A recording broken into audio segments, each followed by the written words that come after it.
Curious case of Benjamin button. दोस्तों, ये कहानी शुरू होती है अगस्त 2005 से, जहाँ एक बूढ़ी औरत बेड पे है जो हॉस्पिटल में है। वो पास बुलाती है अपनी बेटी को जिसका नाम है कैरोलिना। वो उसे कहानी बताना शुरू करती है जिसमें वो बताती है कि एक ट्रेन का स्टेशन है जिसमें एक घड़ी लगनी है और उसके लिए वे क्लॉक मास्टर हैं जो कि अंधे हैं, मिस्टर गेटियो। उनको हायर किया जाता है उस घड़ी को बनाने के लिए। और जिस दिन मिस्टर गेट उस घड़ी को सबके सामने शो करते हैं तो जितने भी लोग खड़े होते हैं वो हैरान रह जाते हैं उस घड़ी को देख के, क्योंकि वो उल्टी चल रही होती है। मिस्टर गेट आगे बताते हैं कि मैंने इस घड़ी को उल्टा ही बनाया है क्योंकि जो बच्चों ने अपनी ज़िंदगी खो दी जंग में जाके, मैं भगवान से उम्मीद करता हूँ कि वे सब वापस लौटेंगे, अपनी पूरी ज़िंदगी जिएंगे, खेती करेंगे, बच्चे पैदा करेंगे और एक पूरी ज़िंदगी खुशी से गुजारेंगे। मिस्टर गेटियो उस दिन के बाद कभी दिखाई नहीं दिए। कुछ लोग कहते हैं कि वो शायद समुद्र में जाके खो गए। डेजी अपनी बेटी कैरोलिना से कहती है कि बेंजामिन की डायरी को पढ़ो और ऊंची आवाज़ में पढ़ो। 11 नवंबर 1918 एक छोटे बच्चे का जन्म होता है। उस छोटे बच्चे का जो लुक होता है वो एक बूढ़े आदमी जैसा होता है। उस बच्चे को जन्म देते ही उसकी माँ की डेथ हो जाती है। उस बच्चे का बाप थॉमस बटन उस बच्चे को ले जाता है। पहले तो वो नदी में फेंकने की कोशिश करता है, लेकिन फिर वहाँ से ले जाके वो एक बूढ़े लोगों के नर्सिंग होम के सीढ़ियों पे छोड़ के चला जाता है। क्वीनी डिसाइड करती है कि वो उस बच्चे को वो खुद पालेगी, क्योंकि उसे लगता है कि इस बच्चे को कोई भी नहीं पालेगा। इसलिए वो उसको अपने बच्चे की तरह सोचती है कि पाल वो उसके बड़ा करेगी। क्वीनी डॉक्टर को बुलाती है बच्चे को दिखाने के लिए। डॉक्टर बच्चे को देखता है। डॉक्टर कहता है कि इसको कोई बीमारी है, ये ज़्यादा दिन जिंदा रहने वाला नहीं है। अच्छा होगा अगर तुम इसे किसी बच्चों के अस्पताल में दे के आ जाओ जो स्पेशल नीड वाले बच्चे होते हैं। क्वीनी कहती है कि मैं जानती हूँ कहीं ना कहीं ये कुदरत का करिश्मा है, लेकिन ये ऐसा करिश्मा है जिसे कोई भी देखना नहीं चाहेगा, इसलिए मैं ही इसको रखूँगी। अब धीरे धीरे समय बीतता है। बेंजामिन उन बूढ़े लोगों की तरह ही खुद भी बूढ़ा लगता है, लेकिन ये अंदर से बच्चा ही होता है। 1925 में बेंजामिन धीरे धीरे चलना शुरू करता है। अब वो क्रचेस यूज़ करने लगता है चलने के लिए, व्हील चेयर के बजाय। अब थैंक्स गिविंग का डे होता है, 1930 की बात है। इसमें बेंजामिन पहली बार डेजी से मिलता है जो अभी 7 साल की बच्ची होती है। वो और डेजी अच्छे दोस्त बन जाते हैं। फिर कुछ दिनों के बाद बेंजामिन एक बोट में काम करना शुरू कर देता है जो माइक क्लार्क की होती है। टग बोट में अब बेंजामिन क्लार्क के साथ निकलता है और अलग ही दुनिया देखना शुरू करता है जो बड़ों की है। वो काफ़ी मस्ती करता है, एंजॉय करता है, काफ़ी घूमता फिरता है। इसके बाद बेंजामिन अपने पापा थॉमस से भी मिलता है, लेकिन थॉमस उसे नहीं बताता कि वो उसका पापा है। बेंजामिन अब इस घर को छोड़ देता है। वो लंबे समय तक बोट पे काम करने के लिए निकल चुका है। डेजी उसे जाते हुए विदाई देते हुए कहती है कि जहाँ पे भी जाओ चिट्ठी ज़रूर लिखते रहना। डीसी भी एक डांस कंपनी को एक्सेप्ट कर लेती है न्यूयॉर्क सिटी के लिए और वो चली जाती है। बेंजामिन अब एक मरमार्स्क शहर में है। वहाँ उसका अफेयर एलिजाबेथ अपोर्ट से हो जाता है जो एक ब्रिटिश ट्रेड मिनिस्टर की वाइफ होती है। उन दिनों वर्ल्ड वॉर 2 शुरू हो जाती है जिसमें जापान पर्ल हार्बर पर अटैक कर देता है और माइक अपनी तरफ से सेवा करने के लिए यूएस नेवी की अपनी बोट को लेकर चला जाता है। उसी टाइम वो जब बोट में होता है मदद करने के लिए तो जर्मन यू बोट उनके बोट की तरफ अटैक कर देती है जिसमें माइक की डेथ हो जाती है। इनकी बोट सबमरीन से टकरा जाती है और एक्सप्लोड हो जाता है, बट नेवी वाले इसको बचा लेते हैं, बेंजामिन को और एक और क्रूमैन को। अब लंबे समय के बाद बेंजामिन वापस घर लौटता है। कुछ हफ्तों के बाद डेजी भी वहाँ वापस लौटती है और वो दोनों एक दूसरे को देख के खुश होते हैं और डिनर पे जाते हैं।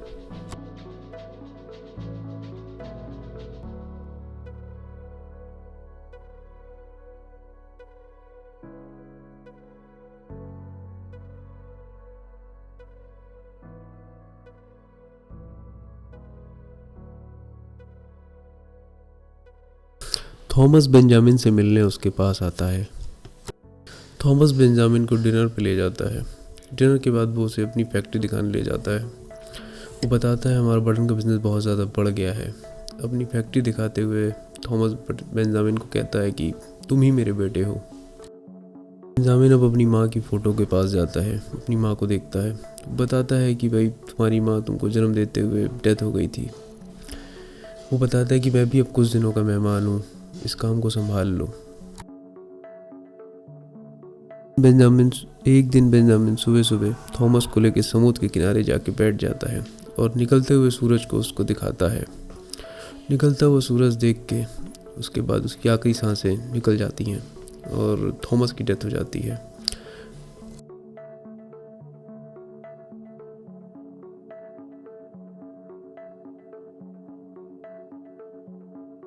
थॉमस जाते जाते अपनी सारी कंपनी को और अपनी टोटल एसेट को बेंजामिन के नाम करके चला जाता है। 1954 में बेंजामिन डेजी से मिलने के लिए न्यूयॉर्क जाता है। उसे नहीं पता होता कि बेंजामिन आ रहा है मिलने के लिए। वहाँ वो डेजी को किसी और से इन्वॉल्व देखता है। 1954 में डेजी का अचानक एक्सीडेंट हो जाता है और उसकी टांग में फ्रैक्चर हो जाता है। इससे उसका डांसिंग कैरियर ख़त्म हो जाता है। बेंजामिन डेजी से मिलने के लिए आता है और डेजी उसको इतना यंग देख के काफ़ी इम्प्रेस हो जाती है, लेकिन वो अपनी हालत को देख के बहुत ज़्यादा फ्रस्ट्रेट होती है और उससे कहती है कि चले जाओ उसे छोड़ के यहाँ से। 1962 में अब डेजी वापस लौटती है और वो बेंजामिन को देखती है। अब दोनों कंपैरेबली एक ही दूसरे की एज में आ चुके हैं। वो एक दूसरे से प्यार करने लगते हैं, एक साथ बोट चलाते हैं।